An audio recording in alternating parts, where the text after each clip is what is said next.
नमस्कार प्रिय विद्यार्थियों और दोस्तों, आप सभी का एनजे पैरामेडिकल एजुकेशन में हार्दिक स्वागत है। तो दोस्तों, आज हम अनाटमी एंड फिजियोलॉजी के अंदर blood circulatory system lecture 2 start करने जा रहे हैं। इससे पहले के लेक्चर 1 में हमने बेसिक ब्लड इंट्रोडक्शंस, कंपोजिशंस और ब्लड फॉर्मेशंस, जो ब्लड का जो सेल्स है वो हमारे कैसे किस तरह बनती है वो प्रोसेस के बारे में हमने जाना था। और डिस्ट्रक्शंस के बारे में हमने जाना था कि जब हमारा जो ब्लड का लाइफ स्पेन है जब कंप्लीट हो जाता है उसके बाद जो डैमेज सेल होते हैं उनका जो डिस्ट्रक्शंस है, जो डैम कहाँ पर कैसे होता है वो प्रोसेस क्या हमने पढ़ा था। तो आज हम क्या है लेक्चर 2 के अंदर क्या हम डब्ल्यू प्लेटलेट्स और प्लाज्मा के बारे में हम बात करेंगे। ठीक है जी। तो आइए हम लेक्चर को स्टार्ट करते हैं।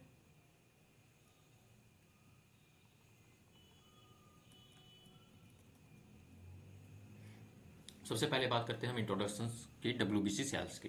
तो डब्ल्यूबीसी को हम क्या बोलते हैं, ल्यूकोसाइट सेल्स भी बोलते हैं, जो कि रिस्पॉन्सिबल है protecting your body from infection. जो कि क्या है, जो हमारे शरीर को क्या है इन्फेक्शन से प्रोटेक्ट करने का ये हमारे काम करती है।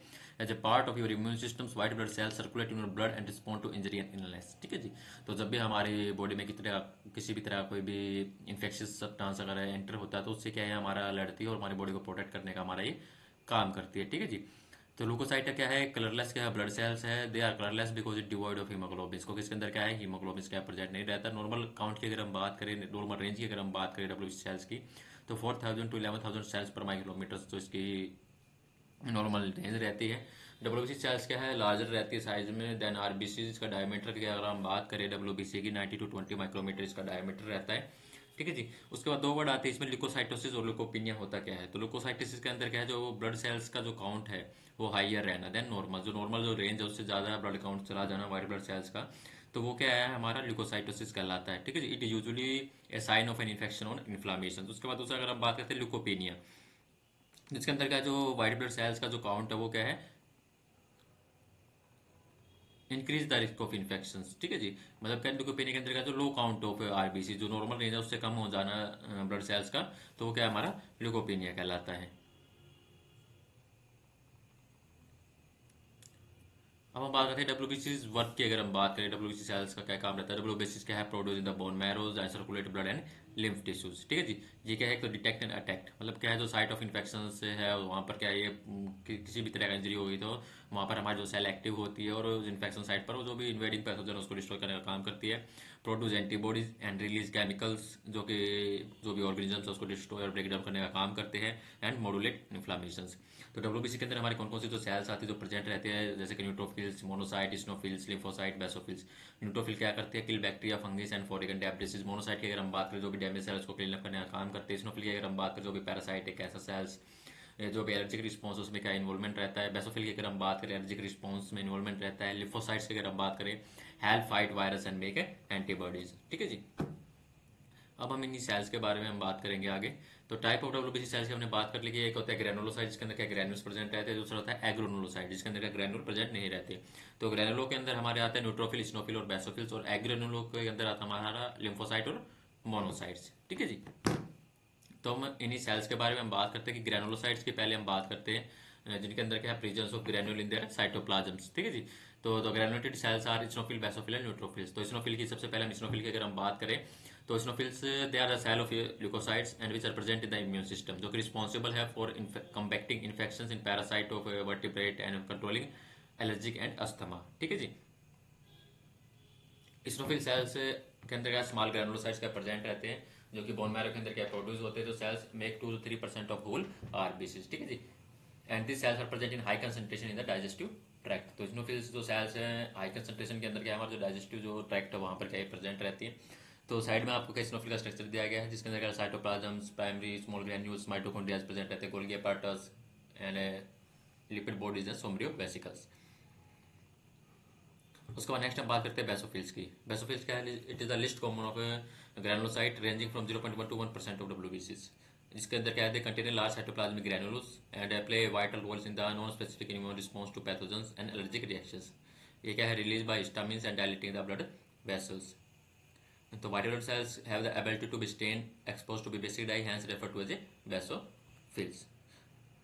बेसोफिल्स के अंदर अगर हम बात करें, they also secret serotonin, histamine effects में क्या है रोल प्ले करता है। These cells are best known for their role in the asthma and they result in inflammations and bronchoconstriction in the airway.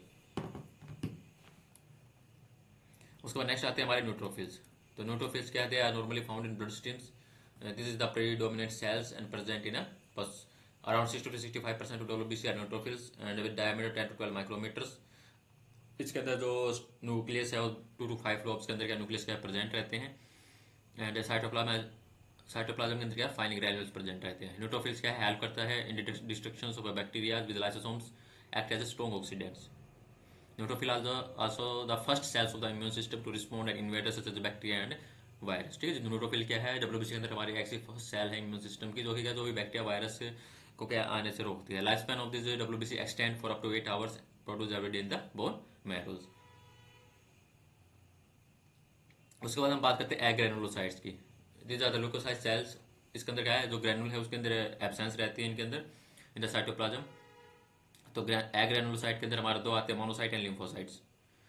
तो सबसे पहले मोनोसाइट की अगर हम बात करें, इसके अंदर क्या बाइलोब न्यूक्लियस रहता है, डायमीटर 12 to 20 माइक्रोमीटर्स। न्यूक्लियस का जो शेप है वो हाफ मून शेप का रहता है एंड किडनी शेप्स। ठीक है जी, जो कि ऑक्यूपाई करता है 6 to 8% of total WBC cells. Monocytes क्या है, अगर हम बोले तो इसको इम्यून सिस्टम में है गार्बेज ट्रक बोलते हैं। ठीक है जी, the most important function of monocytes migrate tissues and clean up dead cells. ठीक है जी, तो मोनोसाइट्स क्या है, जो टिश्यूज के साथ माइग्रेट होकर क्या जो डेड सेल्स उनको क्लीन अप करने का काम करते हैं, जो भी ब्लड बोर्न पैथोजनों से प्रोटेक्ट करने का काम करते हैं। ठीक है जी, उसके बाद अगर हम बात करें तो white blood cells with single bean shape nucleus sense refer to as a monocytes. उसके बाद दूसरा अगर हम बात करें लिम्फोसाइट्स। लिम्फोसाइट्स का important role play in producing antibodies. Size range की अगर हम बात करें तो 10 माइक्रोमीटर का साइज रहता है। इसको हम क्या है, नेचुरल किलर सेल्स के नाम से भी हम जानते हैं, जो कि इंपॉर्टेंट रोल रहता है इसका हमारे बॉडी के अंदर डिफेंस के रूप में। ठीक है जी, इसके अंदर क्या दो मेन टाइप ऑफ लिम्फोसाइट रहते हैं, एक बी लिम्फोसाइट एक टी लिम्फोसाइट। ठीक है जी, तो this cell are very important in the immune system and responsible for humoral and cell immediate immunity. तो लिम्फोसाइट क्या है, जो हमारे बॉडी के अंदर इंपॉर्टेंट जो सेल्स है इम्यून सिस्टम के अंदर, जो कि हमारी ह्यूमरल और जो सेल इमीडिएट जो इम्यूनिटीज है उसको क्या है रिस्पॉन्सिबल रहता है। उसके बाद हम बात करते हैं प्लेटलेट्स। तो platelets also known as thrombocytes. ठीक है जी, प्लेटलेट्स को क्या थ्रोम्बोसाइट के नाम से भी जानते हैं, जो कि एक स्मॉल और कलरलेस सेल फ्रेगमेंट रहता है ब्लड के अंदर, जो कि हमारी हेल्प करता है जो ब्लीडिंग है उसको स्टॉप करने के लिए। ठीक है जी, एंड क्लॉट बनाने के लिए।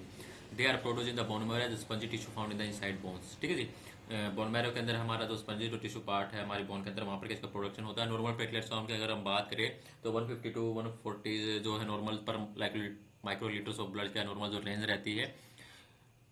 अगर हमारी बॉडी के अंदर जो प्लाज्मा के अगर सॉरी हम जो प्लेटलेट्स काउंट अगर लो हो जाता है उसको क्या बोलते हैं, थ्रोम्बोसाइटोपेनिया बोलते हैं। अगर जो प्लेटलेट काउंट इस नॉर्मल रेंज से हायर चला जाता है उसको क्या बोलते हैं, थ्रोम्बोसाइटोसिस बोलते हैं। ठीक है जी, अब हम बात करते हैं प्लेटलेट्स वर्क कैसे करता है। अगर हम बात करें तो सबसे पहले जो ब्लड वेसल्स हमारी डैमेज हुई, जहाँ से हमारा ब्लड लॉस होना शुरू हुआ है, it send out a signal to platelets. ठीक है जी, तो जैसे ही हमारे जहाँ पे जो ब्लड वेसल्स रैप्चर होती है, जिस एरिया पर हमारा जो ब्लड आउट हो रहा है, तो वहाँ पर क्या जैसे ही डैमेज होने के बाद क्या सिग्नल जाता है प्लेटलेट्स के बाद, platelets travel to damage area. Platelets का डैमेज एरिया पर क्या है जो ट्रैवल कर रही है वहां तक हमारा पहुंचती है change shape to become active. तो वहां पर क्या फिर हमारा क्या जो प्लेटलेट्स का एक्टिव फॉर्म के अंदर क्या कन्वर्जन होता है। They grow long tactical to make contact with broken blood vessels and form clots to slow stop bleeding and help wound heals. ठीक है जी, अब वही बात करते हैं कि जो प्लेटलेट्स की हमने बात करी कि ब्लड को क्या है क्लॉट करने का काम करती है, ब्लड को स्टॉप करने का काम करती है। तो प्रोसेस के बारे में हम बात करेंगे कि किस तरह से क्या जो ब्लड का जो क्लॉट हमारा होता है। तो blood is clotting is a process that involves several step to stop bleeding from a damage blood vessels. This process is called haemostasis.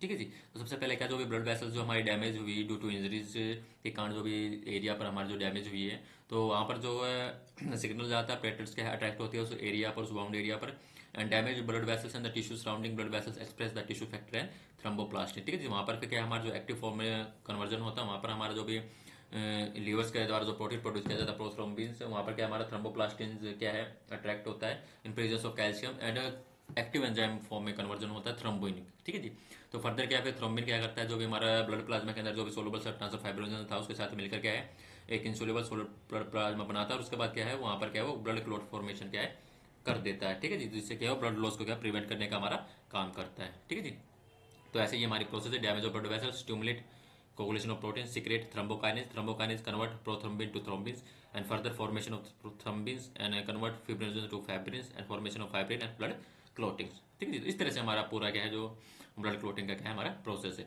उसके बाद नेक्स्ट हम बात करते हैं प्लाज्मा। प्लाज्मा क्या हमारे ब्लड के अंदर लिक्विड पोर्शंस है जो कि important serve as a transport medium from delivery nutrient to the cell of the various organ of the body and transport waste product derived from cellular metabolism to kidney, liver and lung for excretions, ठीक है जी। तो plasma क्या हमारा liquid portion रहता है हमारे blood के अंदर, जो कि 55% से हमारा प्रेजेंट रहता है, जिसके अंदर क्या है हमारे